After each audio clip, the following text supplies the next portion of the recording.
it's blinking. Good afternoon. This afternoon we're continuing our interview with Ernest H. Hartman. Middle initial. Ernest E. Hartman, That's it. who was born on June the 10th, 1922 in Wabash, Indiana. He served in the Second World War in Europe, and the highest rank he achieved was T4 Technical Sergeant. Yes. And today we're recording this in his home at 43 Stony Creek Drive in Troy, Ohio, Road. 45373. It's a road. What's our the Mighty Endurance Drive? And so we'll be doing that, and this is in conjunction with the Miami County Veterans History Project in relation to the American Library of Congress, sponsored by the Clifford Thompson Post 43 in Troy, Ohio. My name is Bob Shook, a member of Post 43. Ernie, during your last interview on this #1, you talked about your service in Belgium, in Antwerp, and landing on Utah Beach and that. But you said you had more you wanted to talk about. So Yeah. today you want to follow up that with the buzz bombs, the British Air Force Spitfire pilots, and some other materials you found you wanted to talk about. Mm-hmm. So you want to start with your buzz bomb stories with the Spitfire pilots? What I'd like to do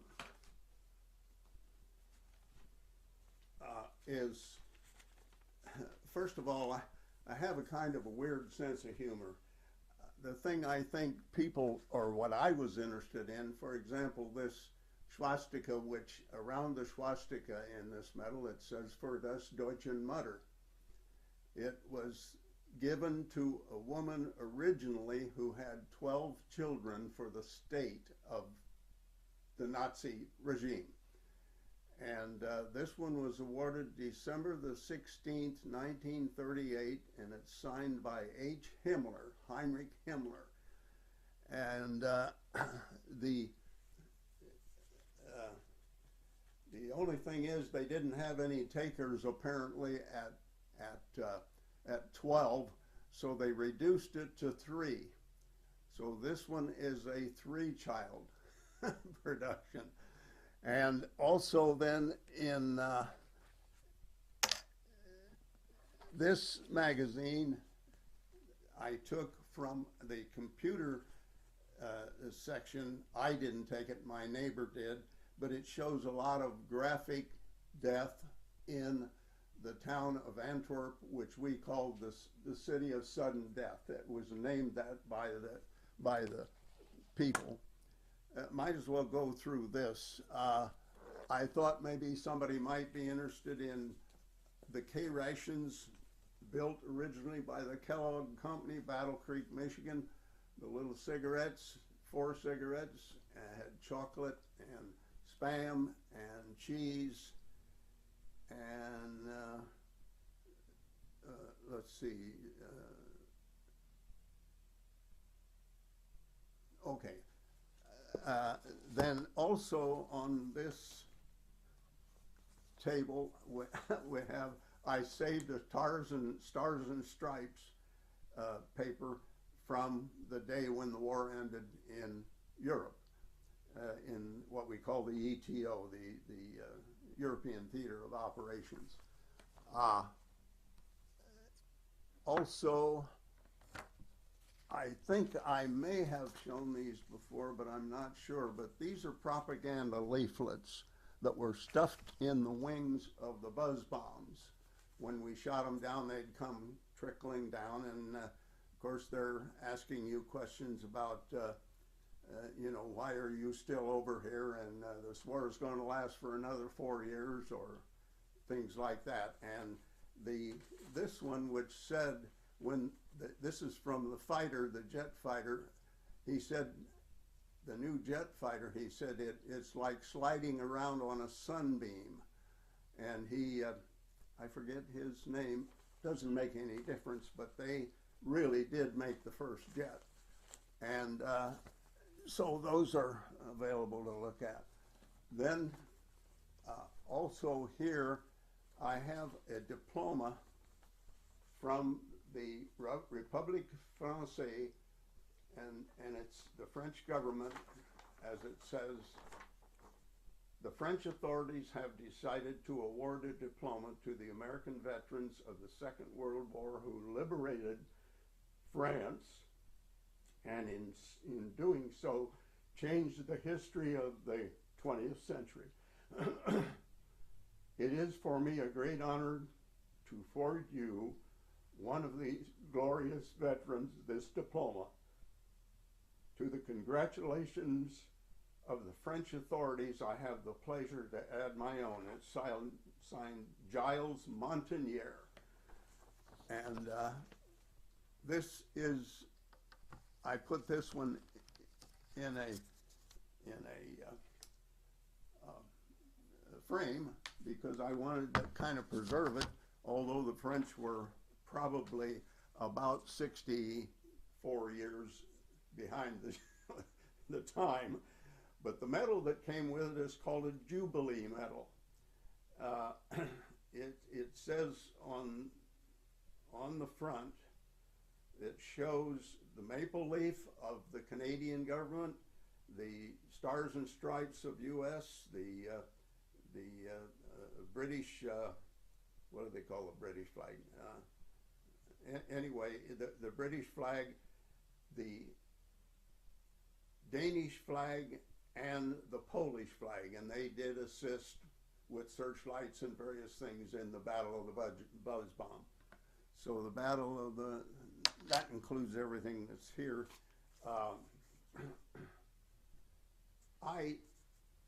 When I wasn't on the radio, I was out stringing lines to the gun batteries so that we'd have communications. They moved every once in a while because the different positions they chose to fire from. So when I was out in outside, and I must say I was very fortunate I didn't get into an infantry outfit. I got in anti-aircraft artillery, and I had at least a dry, it wasn't always warm, but a dry bed to sleep in most of the time till I got to the Ardennes. But at any rate, let's see,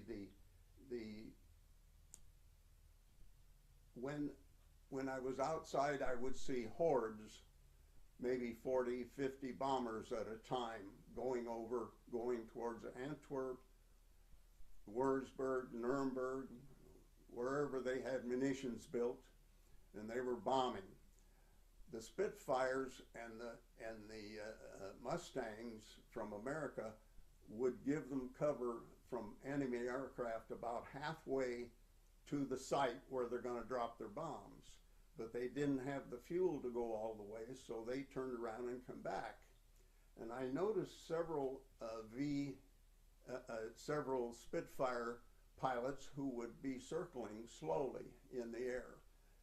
And I finally figured out they're waiting on a buzz bomb that is going from Holland towards England or London. And when you follow a 450 mile an hour buzz bomb, you have to go 450 yourself, either shoot from the top or something. But if you're following and you blow it up, you have everything back in your face. So they deduced the idea that apparently, I'm sure I'm right on this, they flew down and they would try to catch up with the buzz bomb, get their wingtip under the buzz bomb and do a roll, thereby kicking the buzz bomb into the channel. And this not only takes pretty good nerves, but a lot of guts. And they usually would go out of sight. It was about 30 miles across the channel, I think, there, 30-some. Anyway, they usually went out of sight before I could see them actually tip. Now, there has to be some Spitfire pilots still alive who can answer the question, how many of those were successful, how many of them actually dumped them into the channel, and how many did not reach London.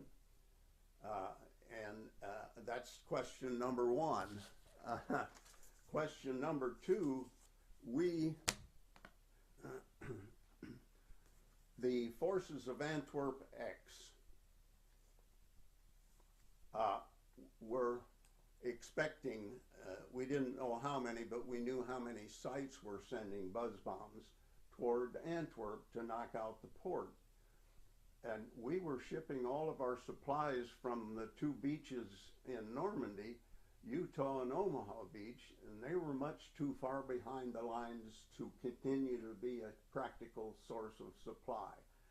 Then on September the 4th, Field Marshal Montgomery forces in a brilliant 110-mile, 8-hour drive captured the largest port on the continent virtually intact. Antwerp, capable of handling 90,000 tons of freight a day. And so it was being, it was the answer to our problems. Here was the answer to all of our supply problems. But the German High Command knew of the mistake they had made in allowing this port to be captured, made arrangements to send all the V weapons. V stands for vengeance with Mr. Hitler. And so a V1 was a flying bomb. A V2 was a rocket that was built by Werner von Braun. I've seen him on the television, seen him interviewed several times. They go back and pick up these interviews. And he, in fact, the V1 flying bomb, the only whole one I think I've ever seen, is hanging from the ceiling in the Air Force Museum at Dayton, Ohio. There is also a full-sized V2 rocket, and they explain on the front placket on the front of it that its down leg was reaching 2,300 miles an hour. It was breaking the sound barrier, and back then in '44, nobody had ever heard of a sonic boom. Even the colonel, I told the colonel about it, and he couldn't explain. He called me in later on and tried to explain it was like thunder or lightning or something splitting the air. At any rate, so then now we had this source of supply, so they started sending the buzz bombs, and we were probably hitting about 30 or 35% of them with our 90 millimeter guns and our 40s, and we weren't doing very well. And then we got what was called the proximity fuse. It screwed in the nose of a 90 millimeter shell and threw out radio waves 360 from the nose of the shell. If it got within, I'm guessing, 30, 40 yards, it would explode, and the shrapnel had a chance to knock the buzz bomb, either ruin its guidance system or blow it up. And we blew up, I'm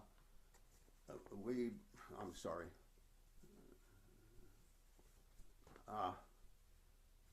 This is rather important, because, and I should have had it out here, but I didn't.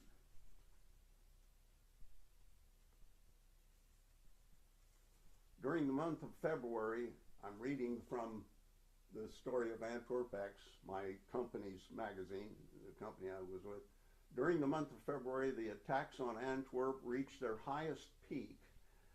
As many as 160 bombs a day were launched from 3 different directions. But the defenders continued to meet these attacks with ever-failing vigilance. As the attack from the north increased, a defense in depth was established to meet it. During February and until the end of the campaign on March 30, the defenses were deployed substantially as shown below. It was from these positions that the unprecedented 6-day score of 97.8% was made when 89 out of the 91 V1s were accounted for. In other words, they did not reach the 8-mile bullseye of the Port of Antwerp. And so there's something else I want to say. Yes, here. Of the 2,183 flying bombs destroyed by Antwerp X, 648 were destroyed harmlessly in midair. Now this means that all of the shrapnel they're carrying comes down. We're firing above our heads. And others, there were 1,535 that were caused to crash in open fields short of the target. So it was, and this does tell the story. There were, in the whole 5 months, 211 of them reached the port of Antwerp. This is the flying bomb I'm talking about. And 211, and 2,394 could have hit. And if it had, as it says, knowing what did happen, think of what would have happened had there been no defenses. There'd been no port, no Antwerp, and the victories in Germany would have been delayed if we could have gained them at all. This is the story of Antwerp. Anyway. Ernie, hold that book up and show them the front of it again. Yeah. This is, there are many, there's a lot of information in this, and I don't know what to do with it. Give it to the museum? I don't know. But now that was of your unit in Antwerp. That yes. book history of it. Okay. Yes. Well, it was. We were part of the 50th AAA Brigade in the U.S. Army, so there were several of us in there. But I refer to this often because their memory is better than mine. So at any rate, you talked about a 90mm shell. Tell me about it. What size would that be for somebody to understand? well, it's 3-inch. You know, 100 meters, 100 millimeter is what? An inch? No. What am I talking about? It's 3-inch. It's a 3-inch shell. And we also had 40 millimeter, which was a smaller one, but they were not nearly as effective as the 90s were.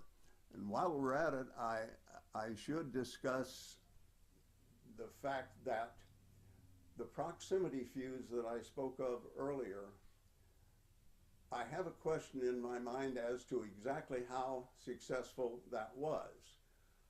It could be that it was very successful, or maybe it was our gunners and aimers were doing a better effective job in shooting them down. But at any rate, we made a beautiful score. If I were going to assign the ability of the proximity fuse, I would say that of the kills we made, maybe 60% of them were due to the proximity fuse, which, by the way, was developed by 2 scientists down in Johns Hopkins University in the States, and they made the proximity fuse. I would give the other 40% to increased aiming and shooting ability of our gun crews. I don't know, let's see, what else? Ardennes, let's see. Okay. Oh, that was when I came home. Okay. At any rate, I was in Wessel, Germany.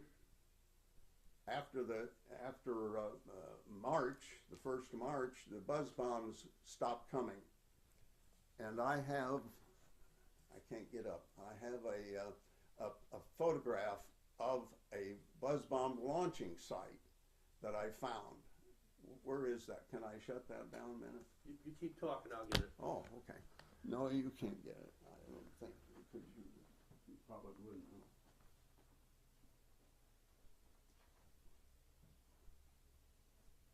Oh, yes, here.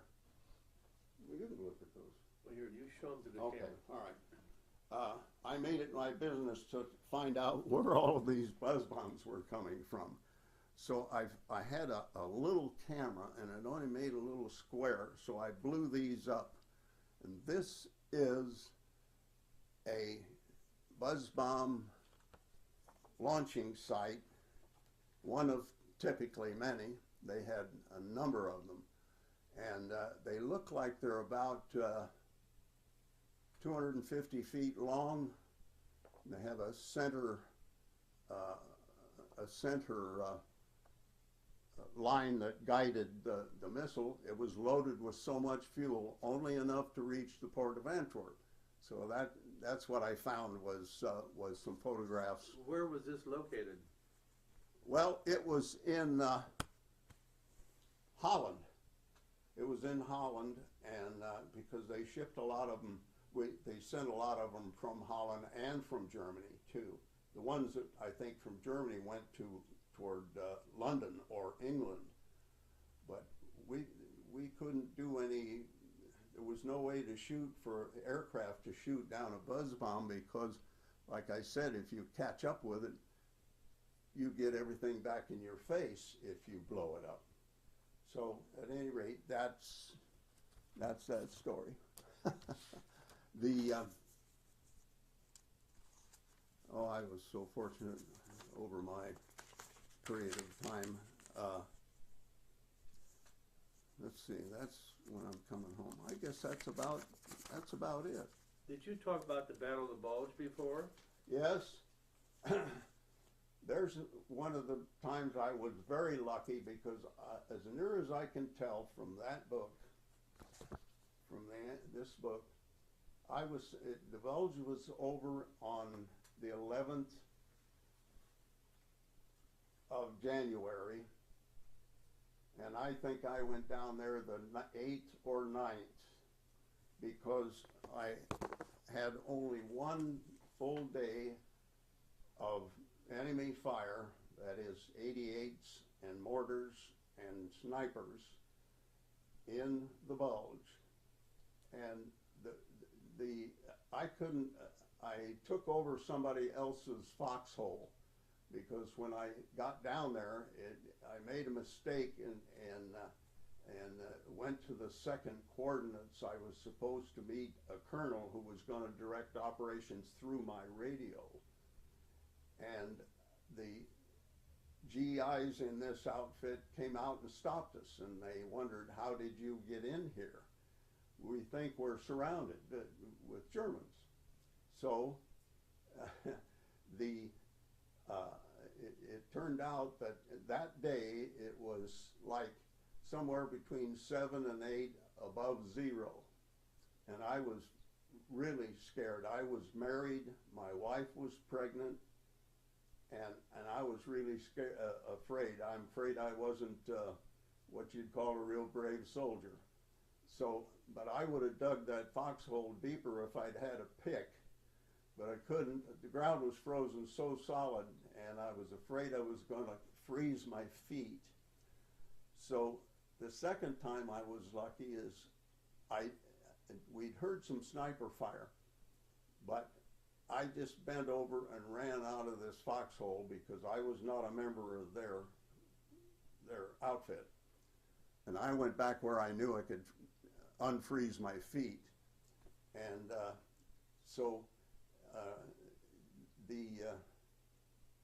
I don't know where I was going with that now. At any rate, I did save my feet. As I said, the first, I had two opportunities when they made a rush on our position, and I was in this foxhole, and I fired at a German, and I saw him go down, and I said, "You poor bastard, I hope you don't have a pregnant wife at home. I don't know why I was thinking that, but I was. Anyway, the next day they sent out a patrol, and that was the day when the Ardennes ended. They went back across the border into Germany and backed off, and so I only had one day, and I never applied for a battle star. I didn't have the guts to do it. Okay. I guess that's about it. Was you there when Patton relieved the people around the bulge? General Patton relieved No, them? no, he was there before we were. He came in and broke up, he came in and rescued the people. What's the name of that little town where that he liberated, where the outfit was surrounded so long? What was the name of that? I can't recall it. At any rate, however, when you speak of Patton, I went down immediately after the war ended, and I was in Wessel, Germany. They wanted to try and keep our troops busy. Have we got any time? Wanted to keep troops busy, so I went down and ran some hurdles in the European Theater track meet at Nuremberg, the big stadium where Hitler used to give all of his speeches. And the Third Army was there, and they had a black fella by the name of Harrison Dillard, who I kept watching the Olympics after that, and the next Olympics he won about 3 medals, long jump, and this guy was a real physical specimen, fast. And I am a little sorry to admit this, but I didn't change my clothes. I knew Patton was in the stands. General Patton was George Smith Patton or something like that. Anyway, I knew that he was puffed up because the Third Army won it, and it was because of this black chap, this Harrison Dillard. And I think he was from Baldwin Wallace University up in northern, anyway, I went over and talked to him purposely, or shook his hand, told him, great race. And because I knew Patton was going to come down and see him. So Patton came down on the field, and we stood around in a group, and she shook hands with everybody there. That's how I happened to shake hands with General. Nobody ever shakes hands with a general. At any rate, that was an interesting thing to me. And I'm sorry to say I kind of planned it a little bit. I think then I went, why don't I just take me home? Yeah, let's get how you got out of Europe and got home. Okay, well, we went in the Army of Occupation. While we're in the Army of Occupation, they made me mosquito sergeant. I learned how the Anopheline female, it's only the female mosquito that can give you malaria. And when she sticks you, in order to start growing blood, she has to clear her snout, and she blows out, and that's when you get the bacteria that gives you malaria. Clears her snout.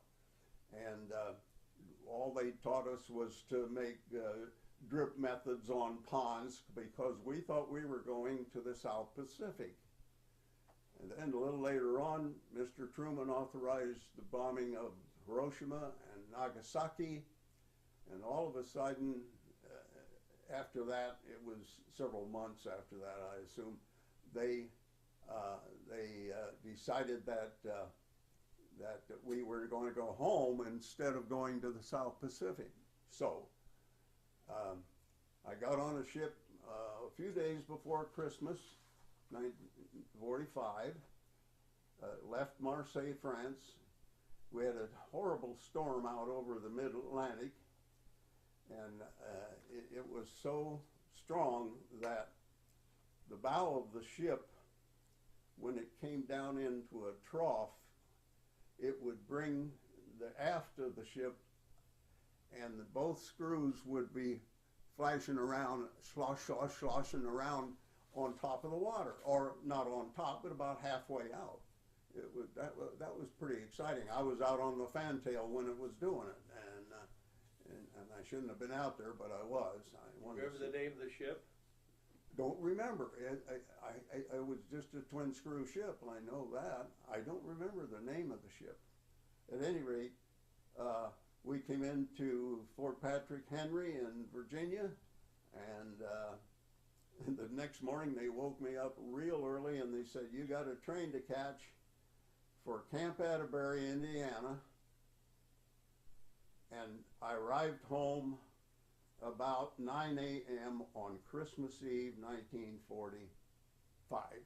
Well, 45, 46. And I was mustered out January the 3rd, 1946, and I got to see my beautiful wife and baby. That's good. Okay. That's all I have to say about that. So you were mustered out then, and what did you do when you came back to civilian life? Well, first of all, I had almost an 8-month-old baby, and I had the GI Bill. I should have gone to university, but I didn't have the heart to subject my wife to another 3 or 4 years of university if I could have passed it at all. And so I just simply went to work.